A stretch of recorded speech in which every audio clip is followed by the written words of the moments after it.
To God be the glory. Made a shout out to my man Wallace on this video on the story on Job. And not only do you feel like this, bro, but I see comments and negative things on the story on Job all over the internet. I even heard people at a lot of churches say about that was one of the awful stories in the Bible, because people can't really look at the beauty on the story of Job. And you wanted me to do this video, and we all familiar with Job. I don't even have to go into the book because we know about how Job was an upright man, righteous man, blameless. Bible teaches us all that. And people be saying, well, God, this is like he didn't do Job wrong at all. He didn't even care about his wife, his family. And you know Job had 10 children. He had 7 sons and 3 daughters. And when you read about the story, everybody got killed and wiped out. Even Job's wife told him to curse God and die. And people be saying, why would God, if he God, why would he allow that to happen to Job? And I like to tell people like this. One thing about God, once again, death ain't nothing for him. It is for us. Time ain't nothing for him. It is for us. God, time is eternity. God's not concerned about the death of a fleshly body. Let me clarify this up. He is more concerned about a soul, because that body, you know, just like say something happened to me, God ain't concerned about how my body get tore up and killed, but he wants my heart, my soul, my salvation, because he already promised me I'm going to have a new body. And people don't grasp that when they look at the story on Job. Death is nothing for God. Time is nothing for God. His own wife said, you curse God and die. A lot of us wouldn't have been able to made it through that, because look at what happened. Job lost everything. But when you look at the end, Job got more than he had at first. And people can't see that the blessing in this story is when we suffer for God, the blessing in the long run is amazing and it's priceless. You will be blessed so hard, because long suffering is a part of being a child of God. I don't know why people don't understand this. And when you look at the whole moral of this story, what people really don't understand is that God allowed Satan to do those things to Job. This is what people don't understand.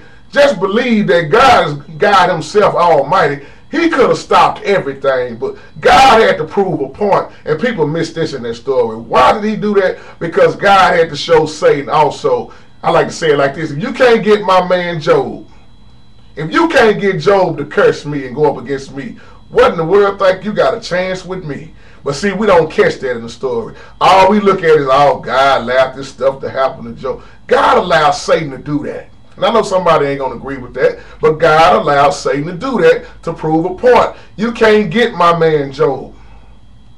Yeah, Job got angry, yelled at God a few times, but Job, it tells you that Job never sinned against God. And when Job yelled and got angry, but you know, God had to remind him, where were you, Job? Where were you when I made the heavens and the earth? Where were you? But never said that Job got out of line with God, like in so many ways. And people don't catch this whole story on Job, man. And it's sad that people read, but they don't comprehend what's going on. Man, when you look at this, he destroyed Job's whole family and property. And see, and then don't even talk about the disease that was allowed to be over Job's body. Remember when Job's 3 friends came to town and they saw Job, oh man, they couldn't even hold their head up and look at Job. But like I say, but when you look at the end of the story, Job got blessed. Job got blessed with more than he had at first. But people only look at the struggle, but they don't look at the outcome of the story on Job. To me, I love this story. Why? Because it represents to me how we supposed to be as a great child of God, no matter what we going through. I always say it like this: God ain't gonna take you to it if he ain't gonna bring you through it. Best believe when he let the devil allow the devil to do those things, oh man, God already knew he was gonna pull Job out. That's Job. God created all things. That's why I keep telling people Satan ain't created nothing. God has all power to do all things. That's why he says Satan is the prince of this world in the book of John, because there's a lot of evil things going on in this world. And people, they reading the Bible, but they not catching. To me, I love the story on Job, and that's just me. And I know a lot of people don't like the story because I look at the blessing in this story. It wasn't just Job that had bad things happen to him in the Bible. Man, when you look at some of the greatest people in the Bible, man, that was doing things for God, man. Oh man, look at Pope Peter. They crucified Peter upside down. Look what happened to Paul, beheaded. Like Bitty Man was saying, Paul was beheaded. Look at Stephen. When you go throughout the Bible, man, God will allow things to happen because once again, death ain't nothing for God. Time ain't nothing for God. That's why we better get our houses in order and we better start straightening up our life because we don't know when our time is to go. But we sitting around here walking around here like we got 1,500,000 more years to live and ain't nothing gonna happen. But I got a news flash for you.